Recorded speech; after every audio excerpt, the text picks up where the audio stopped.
Hello everyone, welcome back to Medha Guru. आज हम देखने वाले हैं क्लास 9th के फिजिक्स का एक चैप्टर जो कि है pressure in fluids and atmospheric pressure.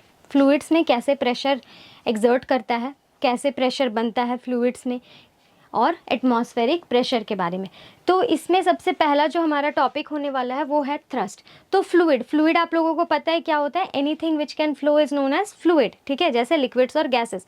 तो यहाँ जितने भी कॉन्सेप्ट्स की हम बात करेंगे वो लिक्विड और गैसेस के लिए होगा, सॉलिड के लिए नहीं होगा, क्योंकि सॉलिड फ्लूइड नहीं है। फ्लूइड क्या है, लिक्विड्स और गैसेज है। तो सबसे पहला जो टॉपिक आता है वो है थ्रस्ट, कि थ्रस्ट क्या होता है। थ्रस्ट को समझने से पहले थोड़ा सा हम फोर्स के बारे में समझते हैं, ठीक है।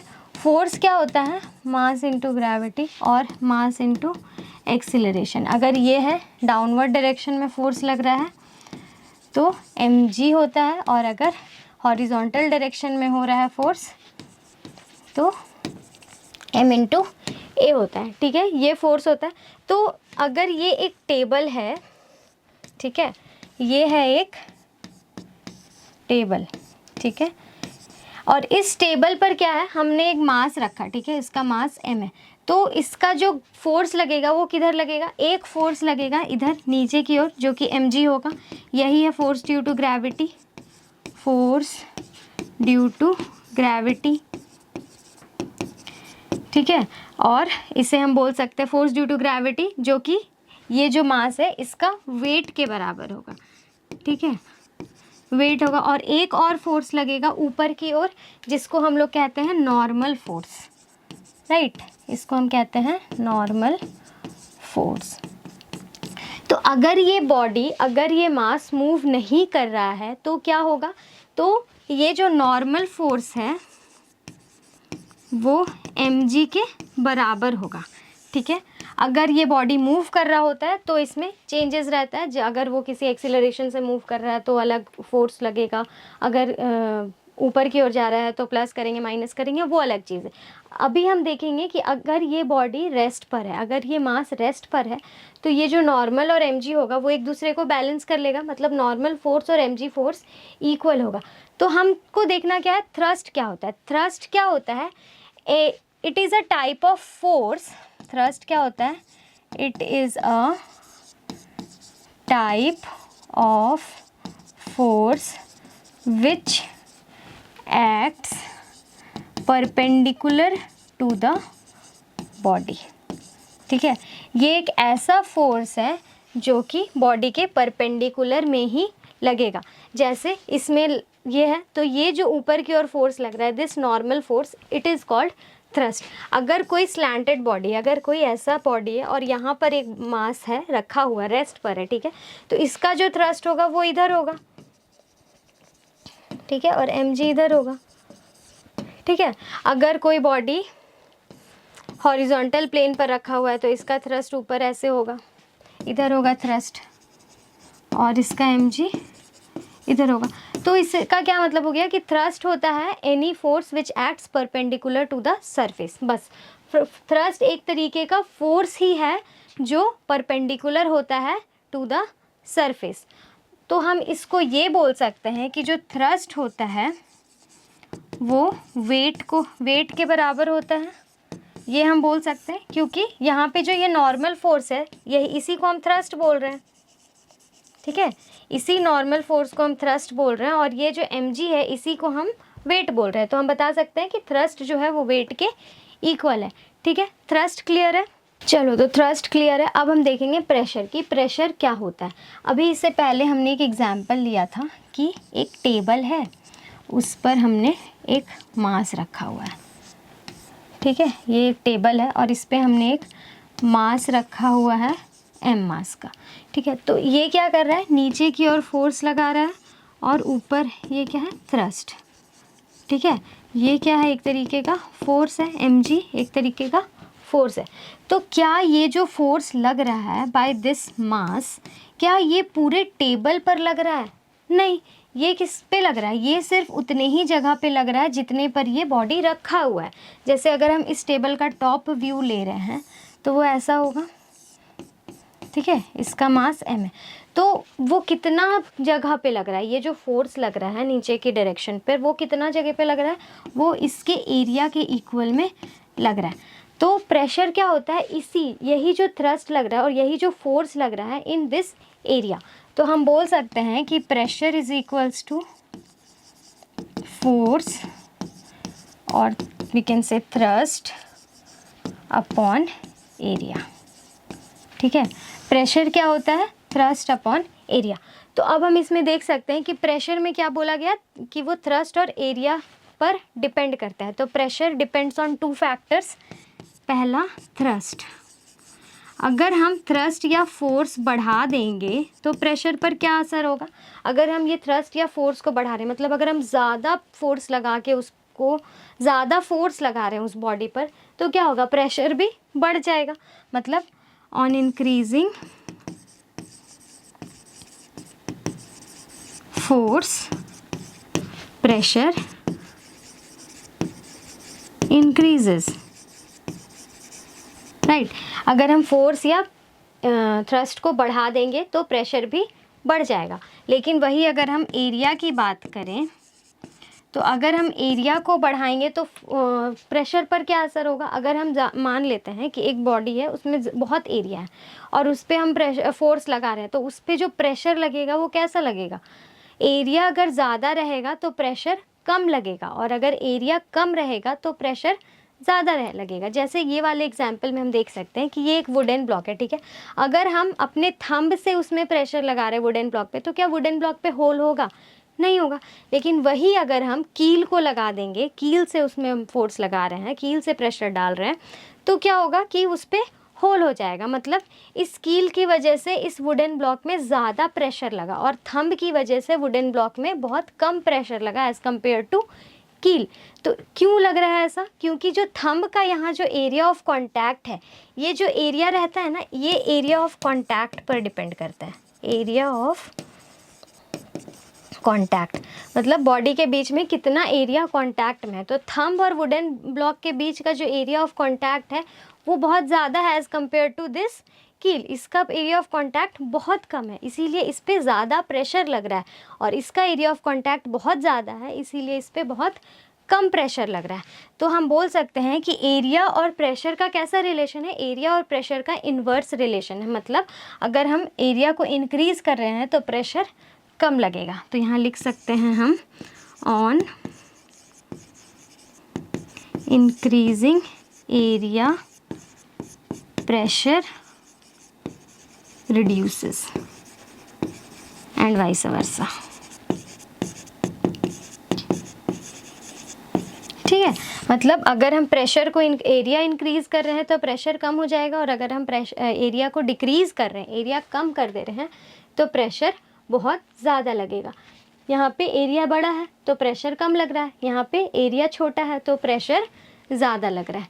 ठीक है, क्लियर है प्रेशर क्या होता है। इसका बहुत सारा डेली लाइफ एग्जांपल्स है। जैसे हम लोग का बैग का जो स्ट्रैप्स रहता है, ठीक है, जो हम बैग टांगते हैं स्कूल जाते वक्त, तो बैग का जो स्ट्रैप्स रहता है वो उतना चौड़ा क्यों बनाया रहता है, टू रिड्यूस द प्रेशर। जैसे अगर बैग में बहुत सारे बुक्स कॉपीज़ भरे हुए हैं तो वो भारी होगा, और अगर उसका एकदम थिन स्ट्रैप रहेगा तो वो हमारे शोल्डर को तो बहुत हर्ट कर सकता है, राइट। तो इसीलिए बैग के स्ट्रैप्स का जो एरिया रहता है उसको बहुत ही चौड़ा बनाया जाता है ताकि हमारे शोल्डर पर कम प्रेशर पड़े। ठीक है, इसका और भी एग्जाम्पल्स हो सकता है। जैसे नाइफ़ का जो एज होता है, नाइफ़ का एज बहुत ही थिन होता है, बहुत शार्प होता है। वो शार्प एज क्यों होता है, to increase the pressure. Sharp edge रहेगा अगर नाइफ़ में, जैसे ये नाइफ़ का एज है, तो ये अगर नाइफ़ का एज अगर शार्प रहेगा तो वो एरिया ऑफ कांटेक्ट जो होगा वो बहुत कम होगा, और एरिया ऑफ कांटेक्ट कम होगा तो प्रेशर ज़्यादा लगेगा। ऐसे ही बहुत सारे डेली लाइफ एग्जांपल्स है जिसमें प्रेशर का रोल है।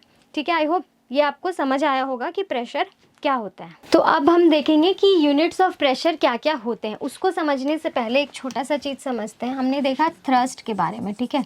तो थ्रस्ट क्या होता है, एक तरीके का फोर्स है, और फोर्स को हम लोग न्यूटन में मेजर करते हैं। फोर्स का ऐसा यूनिट क्या होता है, न्यूटन। ठीक है, और हमें क्या पता है कि फोर्स कैसा क्वांटिटी है, एक वेक्टर क्वांटिटी है। फोर्स एक वेक्टर क्वांटिटी है तो थ्रस्ट भी वेक्टर क्वांटिटी होगा, और थ्रस्ट का भी जो एसआई यूनिट होगा, एसआई यूनिट ऑफ थ्रस्ट, वो भी क्या होगा, न्यूटन ही होगा। ठीक है, एसआई यूनिट ऑफ थ्रस्ट भी न्यूटन है। फिर हमने देखा प्रेशर के बारे में। प्रेशर होता है फोर्स या बोल सकते हैं थ्रस्ट अपॉन एरिया। ठीक है, तो ये इस प्रेशर कैसा क्वांटिटी है? प्रेशर एक स्केलर क्वांटिटी है। स्केलर क्वांटिटी, वेक्टर क्वांटिटी आप लोगों को पता होगा आई होप। स्केलर क्वांटिटी वैसा क्वांटिटी जो सिर्फ मैग्नीट्यूड बताता है, और वेक्टर क्वांटिटी जो मैग्नीट्यूड और डायरेक्शन दोनों बताता है। तो स्केलर क्वांटिटी, प्रेशर एक स्केलर क्वांटिटी है और जो थ्रस्ट है वो एक वेक्टर क्वांटिटी। अब हम बात करेंगे SI unit of pressure. Pressure का एसआई यूनिट क्या हो सकता है? तो हमें पता क्या है कि प्रेशर इज इक्वल्स टू क्या होता है? Pressure is equals to force upon area. ठीक है, और फोर्स का यूनिट होता है न्यूटन और एरिया का मीटर स्क्वायर। तो हम इसे बोल सकते हैं न्यूटन पर मीटर स्क्वायर, और इसी न्यूटन पर मीटर स्क्वायर को एक नाम दिया गया है जिसे बोलते हैं पास्कल। ठीक है, तो प्रेशर का अगर एसआई यूनिट पूछा जाए कि प्रेशर का एसआई यूनिट क्या होता है, तो वो होता है पास्कल। ठीक है, मतलब क्या हो गया? 1 pascal is equals to 1 newton by 1 metre square. 1 pascal of pressure क्या होता है? 1 पास्कल ऑफ प्रेशर को हम लोग डिफाइन कर सकते हैं कि 1 न्यूटन का फोर्स लग रहा है इन 1 metre square of area.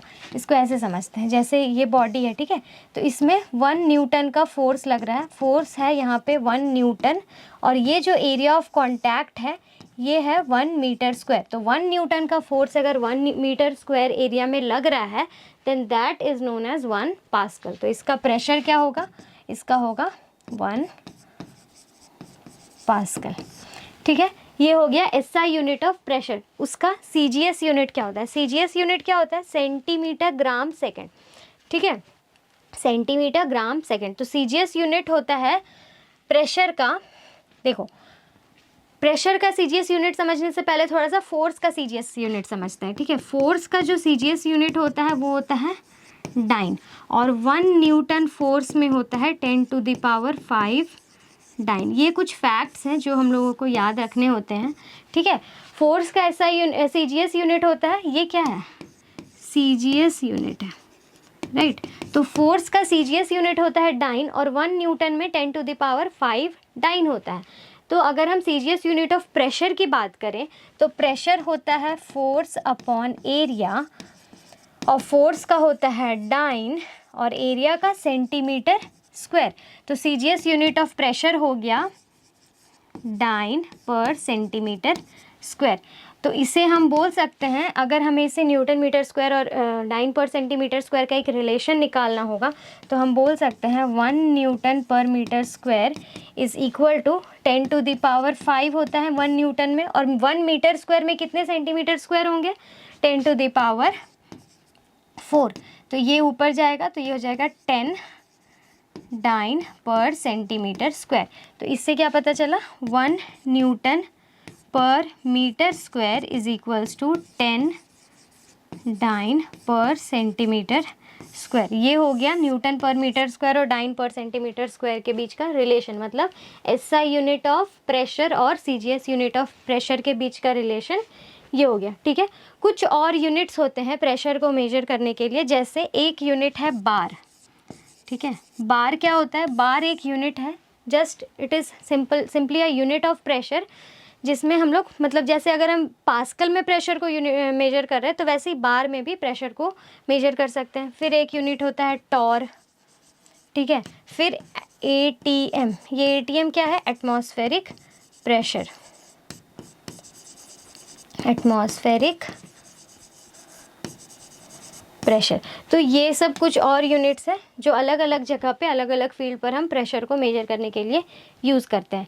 Clear है? आई होप ये क्लियर होगा। यूनिट्स ऑफ प्रेशर हो गया, यूनिट ऐसा यूनिट हो गया पास्कल, सीजीएस यूनिट हो गया डाइन पर सेंटीमीटर स्क्वायर, और कुछ और यूनिट्स हैं जो है बार, टॉर, एटमॉस्फेरिक प्रेशर, इस तरीके का। आई होप ये क्लियर है। तो नेक्स्ट टॉपिक है फैक्टर्स अफेक्टिंग प्रेशर। इसका अभी हमने थोड़ा सा बेसिक इंट्रोडक्शन तो लिया था कि किस किस फैक्टर्स पर प्रेशर अफेक्ट कर रहा है। जैसे इसे अच्छे से थोड़ा समझते हैं। प्रेशर होता है फोर्स अपॉन एरिया। ठीक है, तो प्रेशर होता है फोर्स अपॉन एरिया, तो ये किस किस फैक्टर्स पर डिपेंड कर सकता है? एक फोर्स नहीं, अब हम इस फोर्स को ना थ्रस्ट लिखते हैं, ठीक है। प्रेशर जो होता है वो होता है थ्रस्ट अपॉन एरिया। तो पहला हो गया थ्रस्ट पर डिपेंड करता है और दूसरा हो गया एरिया पर डिपेंड करता है। किस तरीके से डिपेंड करता है कि अगर हम सेम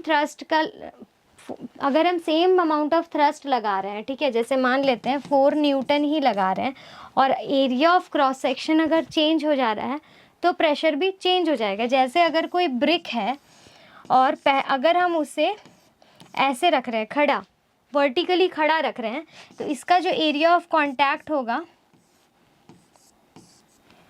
वो ये होगा, उसका जो एरिया ऑफ कांटेक्ट होगा वो ये होगा मतलब। और अगर हम इसे हॉरिजॉन्टली रख रहे हैं तो इसका जो एरिया ऑफ कांटेक्ट होगा वो ये होगा।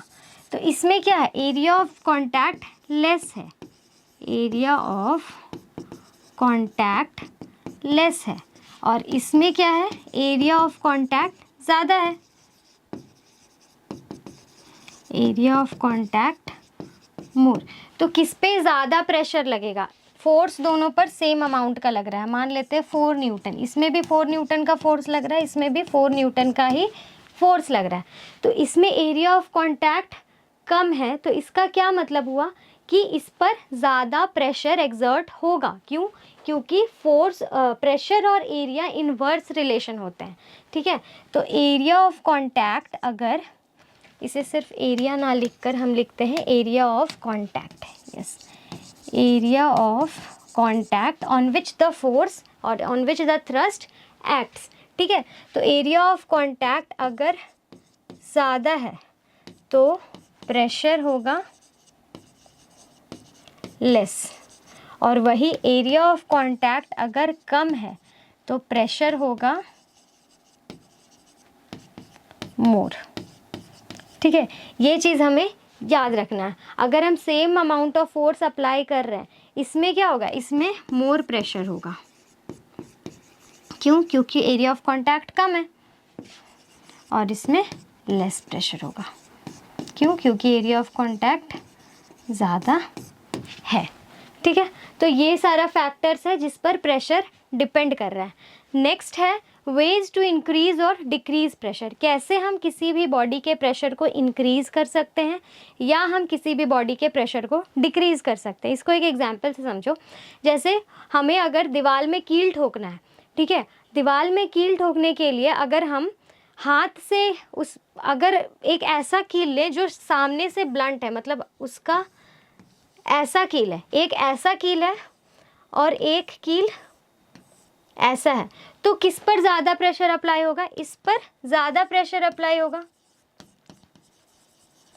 सेम ही अमाउंट का फोर्स लगा रहे हैं, ठीक है, फोर्स में कोई चेंज नहीं कर रहे हैं, हम सिर्फ प्रेशर हमें बताना है कि किस पर ज़्यादा प्रेशर होगा। इस पर ज़्यादा प्रेशर होगा और इस पर कम प्रेशर होगा। क्यों होगा ऐसा? इस पर ज़्यादा प्रेशर और इस पर कम प्रेशर इसीलिए होगा क्योंकि इसका जो एरिया ऑफ कांटेक्ट है, ये जो एरिया ऑफ कांटेक्ट है ये बहुत कम है और ये जो एरिया ऑफ कांटेक्ट है ये बहुत ज़्यादा है। तो इस कील को दीवार में लगाने के लिए हमें बहुत ज़्यादा फोर्स लगाना पड़ेगा एज़ कम्पेयर टू दिस कील। इस कील को दीवार में लगाने के लिए हमें उतना ज़्यादा फोर्स अप्लाई करना नहीं पड़ेगा। तो प्रेशर को हम इंक्रीज़ या डिक्रीज़ कर सकते हैं। कैसे कर सकते हैं? पहला रीज़न क्या हो सकता है प्रेशर को इंक्रीज़ और डिक्रीज़ करने के लिए? तो यहाँ लिखेंगे हम या टू इंक्रीज प्रेशर हम दो चीज़ कर सकते हैं। पहला, डिक्रीज द एरिया, और दूसरा इंक्रीज द फोर्स।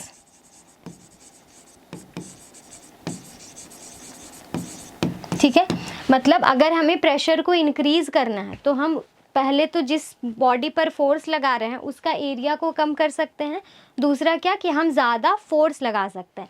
ठीक है, दूसरा है टू डिक्रीज द प्रेशर,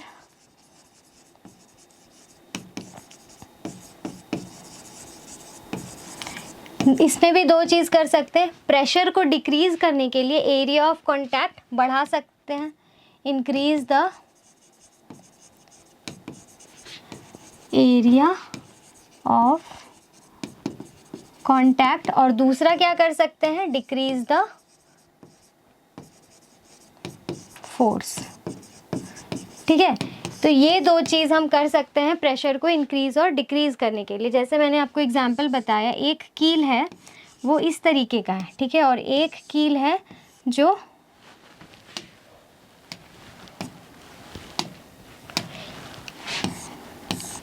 ऐसा है। तो इसमें क्या है, एरिया ज़्यादा है, तो इस पे अगर हम मान लो 10 न्यूटन का फोर्स लगा रहे हैं और इस पर भी 10 न्यूटन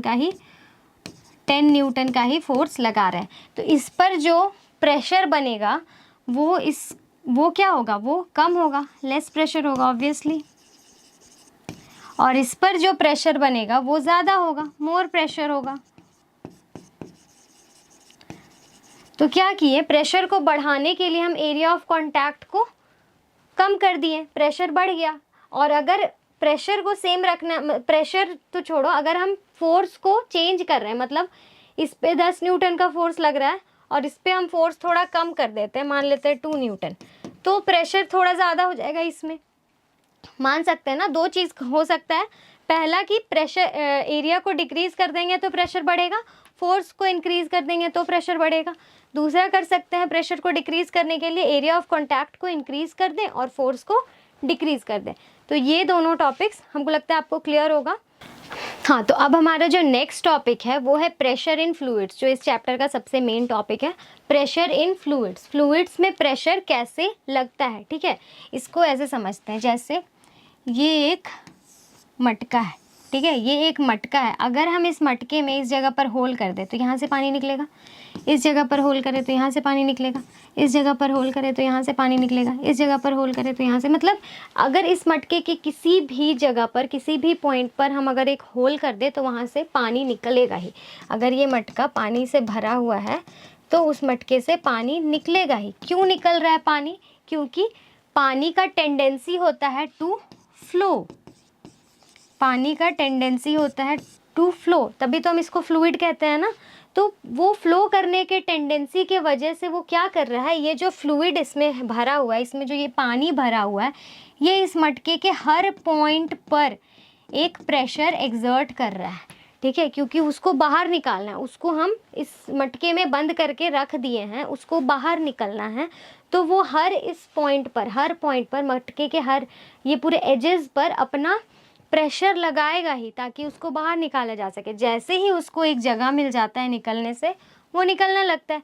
जैसे ये जूस का बॉटल होता है, इसमें क्या होता है, जूस भरा हुआ है, तो अगर इस जूस में किसी भी जगह पर हम एक छेद कर देंगे तो वहाँ से वो पानी निकलेगा ही। क्यों निकल रहा है, क्योंकि उसका टेंडेंसी होता है, लिक्विड का या गैसेस का टेंडेंसी होता है टू फ्लो, ठीक है। तो वो कैसे प्रेशर लगा रहा होता है, वो हर डायरेक्शन में और हर पॉइंट पर प्रेशर लगा रहा होता है। अंदर से भी प्रेशर लग रहा होता है, बाहर से भी प्रेशर लग रहा होता है। अभी हम पहले अंदर का समझ लेते हैं, ठीक है। जैसे सॉलिड में क्या होता है, कोई भी सॉलिड है तो वो जो प्रेशर लगाता है, वो प्रेशर कहाँ लगाता है, वो उसी एरिया में लगाता है जितना एरिया उसके कांटेक्ट में, जितना एरिया ऑफ कांटेक्ट होता है उसी एरिया पर बस प्रेशर लगाता है। लेकिन अनलाइक सॉलिड, लिक्विड क्या करती है, लिक्विड अपने हर पूरे वॉल पर, हर पॉइंट पर प्रेशर लगाती रहती है। तो इसे हम बोल सकते हैं कि फ्लूइड्स एक्सर्ट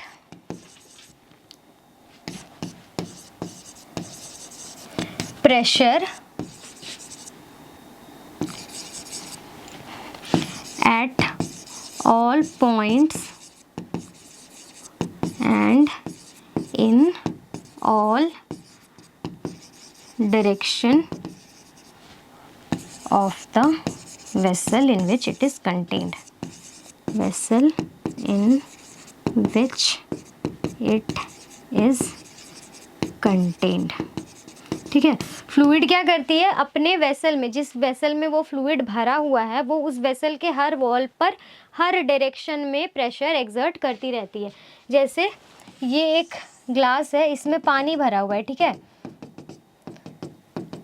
तो ये जो पानी है वो हर डायरेक्शन में प्रेशर अप्लाई करेगी। ठीक है, और बाहर से भी हर डायरेक्शन से प्रेशर इस पे लगेगा, क्योंकि बाहर क्या है, इसके बाहर है एयर, और एयर भी फ्लूइड होता है, तो बाहर से भी इस ग्लास के हर डायरेक्शन में प्रेशर लगेगा ही। जैसे ये वाला कैन है, इसमें क्या हो रहा है कि अंदर से ये जो जूस है वो प्रेशर लगा रही है हर डायरेक्शन में, अंदर से ये जूस हर डायरेक्शन में प्रेशर लगा रहा है, और बाहर से जो एयर है, एयर भी एक फ्लूइड है, तो वो भी हर डायरेक्शन में इसमें प्रेशर अप्लाई कर रहा होता है। ठीक है, आई होप क्लियर है कि प्रेशर कैसे अप्लाई होता है इन फ्लूइड। ठीक है, हर डायरेक्शन में हर पॉइंट पर प्रेशर अप्लाई करती है। तो अभी मैंने जो बोला कि लिक्विड अपने बॉडी पर, जिस वेसल पर वो लिक्विड भरा हुआ है, उसके हर पॉइंट पर वो प्रेशर एक्सर्ट करती है, तो उसको हम थोड़ा वेरीफाई करते हैं।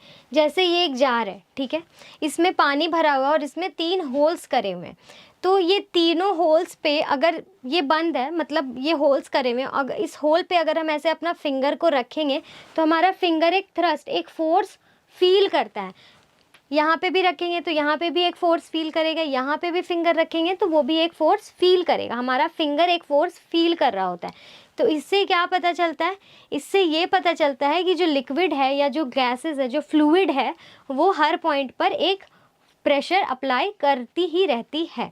ठीक है, पहला तो चीज़ ये हो गया, पहला चीज़ क्या हो गया कि fluids exert pressure at each point of the vessel. ठीक है, फ्लूइड्स क्या करती है, हर एक पॉइंट पर प्रेशर अप्लाई कर रही होती है अपने वेसल के, जिस पे वो भरा हुआ है। दूसरा चीज़ हम क्या देख सकते हैं कि जो ऊपर है, ऊपर वाले होल से पानी जो आ रहा है वो यहाँ तक आ रहा है, उसके नीचे अगर कोई होल बना हुआ है तो उस पे पानी थोड़ा आगे तक जा रहा है, फिर उसके भी नीचे अगर एक होल बना हुआ है तो उससे पानी थोड़ा और आगे जा रहा है। तो इससे क्या पता चल रहा है, ये जो जेट है फर्स्ट वाला जो सबसे ऊपर बना हुआ है, ये वीकेस्ट जेट है, ये उससे थोड़ा ज़्यादा है, और ये जो सबसे नीचे होल है ये स्ट्रॉन्गेस्ट जेट है। इससे क्या पता चल पा रहा है, इससे ये पता चल पा रहा है कि जैसे ही हम जैसे जैसे नीचे की ओर जाते हैं, जैसे ही जैसे हमारा ये जो हाइट होता है ये बढ़ता रहता है, ये डेप्थ अगर हम इंक्रीज़ करते ही रह रहे हैं तो प्रेशर क्या हो रहा है, प्रेशर भी बढ़ ही रहा है। तो दूसरा पॉइंट हो गया कि प्रेशर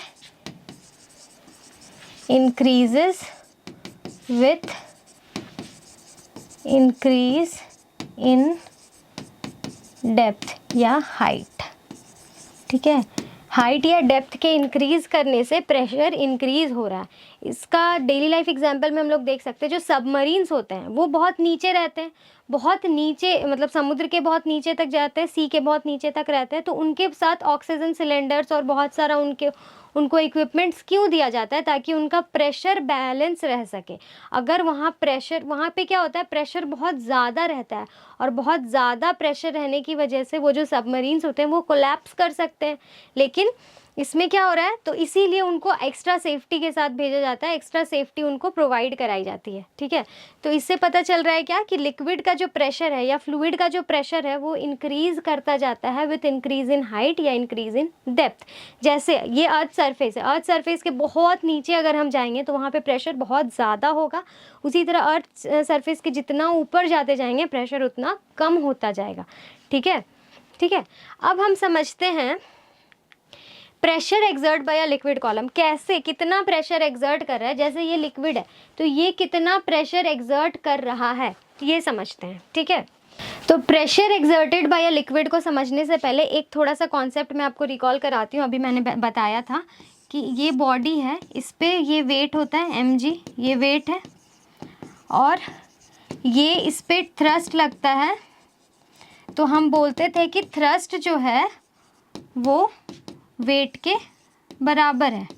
ठीक है, when the body is at rest, हम लोग रेस्ट पे ही बात कर रहे हैं, तो थ्रस्ट जो है वो वेट के बराबर होगा। तो इस वाले ये जो पूरा सिस्टम बना हुआ है, इसमें क्या है, इसका जो वेट होगा वो इसके थ्रस्ट के बराबर होगा। इसका जो वेट होगा वो किधर लगेगा, इस बॉडी का जो वेट है वो नीचे की ओर लगेगा, वो होगा mg। ठीक है, ये क्या है, वेट है। ठीक है, ये वेट mg, और इसका जो थ्रस्ट होगा वो ऊपर की ओर लगेगा, राइट। तो इसमें हम बोल सकते हैं कि thrust of the body is equals to weight of the body.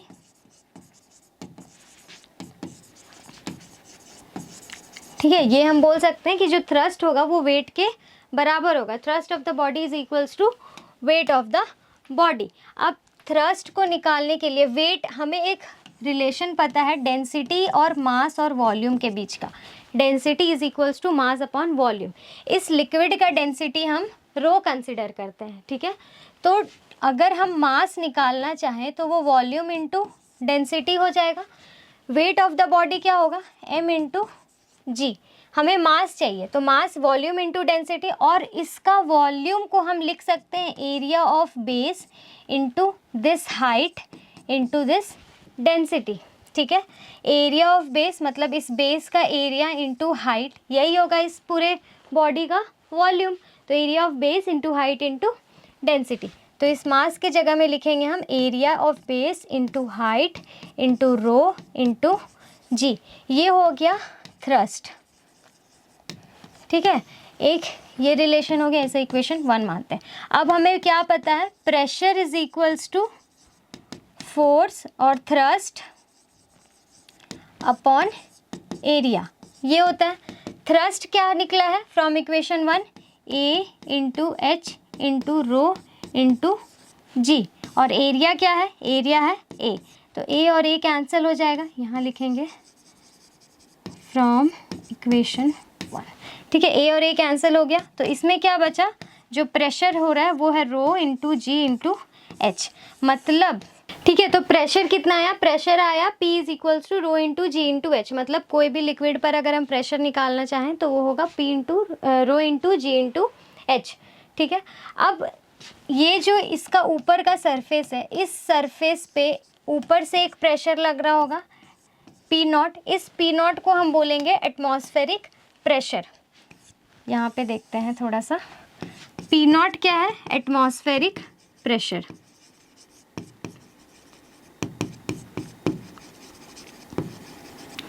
ठीक है, इस P नॉट को हम बोलते हैं एटमॉस्फेरिक प्रेशर। तो इस हाइट पर जो प्रेशर एग्जर्ट होगा, ये हाइट हम कंसिडर करेंगे, क्योंकि हमने अभी क्या बताया था कि प्रेशर डिपेंड करता है हाइट पे। जितना वो डीप जाएगा, जितना वो नीचे जाएगा, उसका प्रेशर उतना इंक्रीज होता जाएगा। तो ऑफ दिस हाइट h, अगर हम टोटल प्रेशर कैलकुलेट करना चाहें तो वो क्या होगा, यहाँ पे जो प्रेशर लग रहा है वो प्रेशर प्लस ये पूरा जो प्रेशर है, तो P nought plus rho into g into H.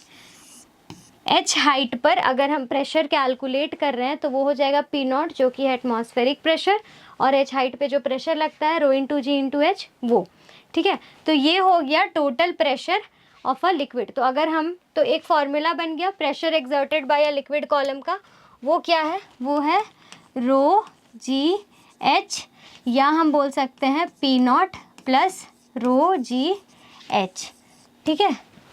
I hope ये क्लियर है आप लोगों को, ठीक है। तो आज के लिए इतना ही स्टूडेंट्स। इसके नेक्स्ट वाले लेक्चर में इसी चैप्टर का हम देखेंगे पास्कल्स लॉ क्या होता है, उसके कुछ एप्लीकेशंस देखेंगे, पास्कल्स लॉ के एप्लीकेशंस और एटमॉस्फेरिक प्रेशर के बारे में समझेंगे, ठीक है। तो अगर आपको ये वीडियो अच्छा लगा हो तो डू सब्सक्राइब मेधा गुरु, और ये पूरे लेक्चर को देखने के बाद अगर आपके मन में थोड़ा भी कहीं भी कोई भी डाउट रहा हो तो कमेंट करिए, क्वेश्चंस पूछिए, हम उनका आंसर ज़रूर देंगे।